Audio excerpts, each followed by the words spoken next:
o bolsonarismo passou a articular com o Rodrigo Pacheco, presidente do Senado, a aprovação de pautas anti-STF. Então, eles jogaram uma primeira pauta, que é uma PEC, que eu vou falar. Do jeito que foi votada, eu não vejo problema algum na aprovação da PEC, viu?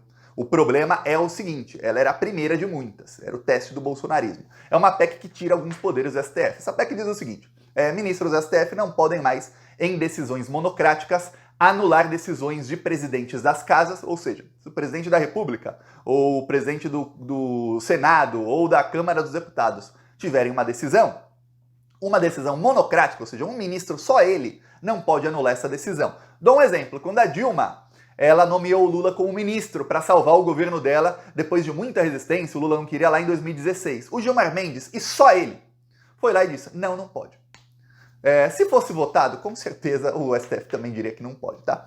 O Lula e a Dilma não tinham maioria, mas o Gilmar Mendes, só ele disse que não pode, a gente não sabe também se ia ter articulação, alguma coisa assim, envolvendo o nome do próprio Lula, se talvez ele conseguisse ser ministro, e aí não teria o golpe, viu? Se o Lula se tornasse ministro da Dilma, não teríamos o golpe. Lembre-se bem disso.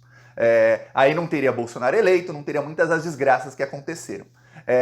Outra coisa, em uma decisão monocrática, só ele, o Lewandowski, foi quem não permitiu que o Bolsonaro liberasse geral na pandemia. O Bolsonaro não queria lockdown, o Bolsonaro não queria máscaras, aí o Lewandowski, numa decisão monocrática, disse que, olha, quem vai decidir isso aí são governadores e prefeitos, porque cada cidade tem sua realidade, cada estado tem sua realidade, então o presidente da República não pode definir uma política dessas para o país inteiro de uma vez. Se não fosse o Lewandowski, isso ia demorar mais alguns dias, e aí teria uma decisão de todos os ministros. E aí a maioria ia acabar votando nisso. Porém, os bolsonaristas acreditam que o Cássio Nunes podia pedir vistas ou alguma coisa assim, e aí o Bolsonaro ia fazer a política que ele queria e acabar matando muito mais gente. Então veja, tem aí dois lados dessa moeda. Um lado quando era um governo de esquerda, outro lado com um governo aí de extrema direita, para você ver o que é. A PEC foi aprovada, ela diz que não pode, agora tem que todo mundo votar.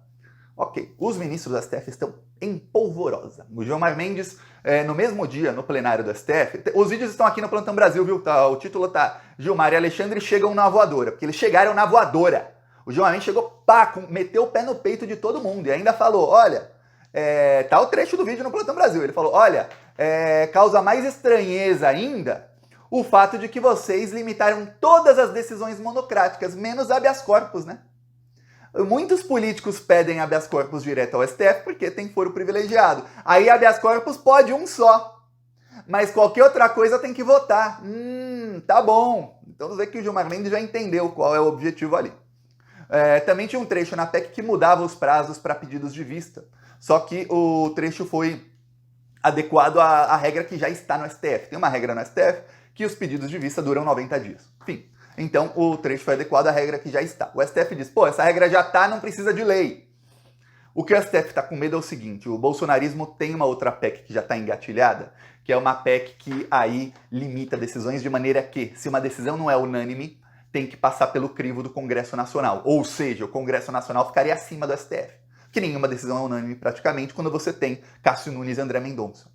E aí fica fácil para o bolsonarismo, precisa cooptar só um dos ministros do STF em qualquer pauta, para que o que prevaleça não seja a maioria do STF, e sim o Congresso Nacional, onde quem manda é o Centrão. Então imagina que tem uma decisão importante para o Brasil, o STF toma tal decisão, aí sai 9-2.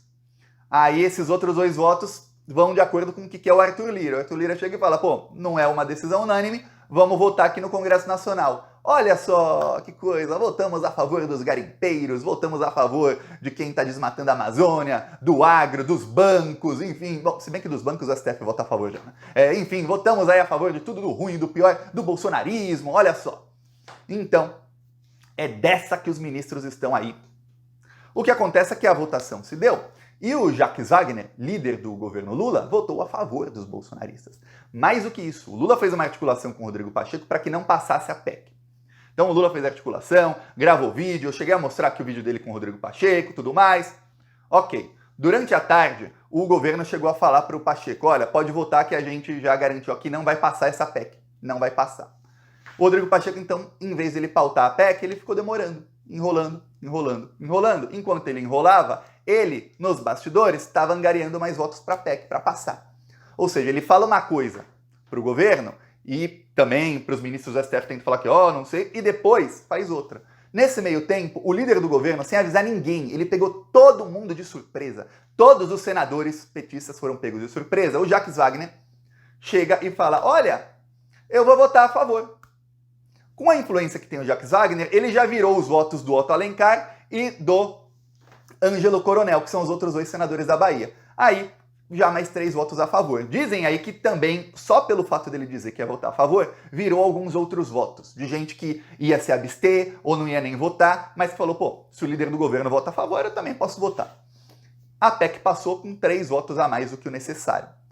Se pensar o Jacques Wagner e os outros 2 da Bahia, mesmo eles votando contra, teria passado. Mas se ele tiver virado um voto a mais, foi graças a ele, líder do governo Lula, Jacques Wagner, que é amigo do Lula. Veja, uma coisa são aliados, pessoas que estão ali, têm a mesma visão de país, tudo mais. Outra coisa é amigo. O Jacques Wagner é amigo do Lula.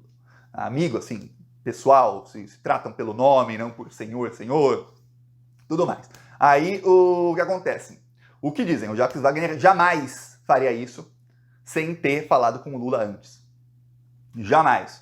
Outra coisa, a reação do STF foi uma reação bem forte para uma PEC que não é tão forte assim. Foi uma reação desmedida dos ministros do STF para cima aí principalmente do governo. Começaram aí os analistas da imprensa, e aí você vê como a imprensa está no golpe. Os analistas da imprensa passaram a dizer que o STF vai cortar relações com o Lula, que o Barroso já não vai mais falar nunca mais com o Lula, que se o Jacques Wagner não sair da liderança do governo, o STF não fala mais com o Lula. Aí você fala, peraí. Bolsonarismo e Centrão articulam uma coisa, com o presidente do Senado traindo todo mundo e fazendo tudo isso, e aí a culpa é do Lula? E agora o STF é quem decide quem vai ser o líder do governo Lula? Tá vendo o tamanho da interferência?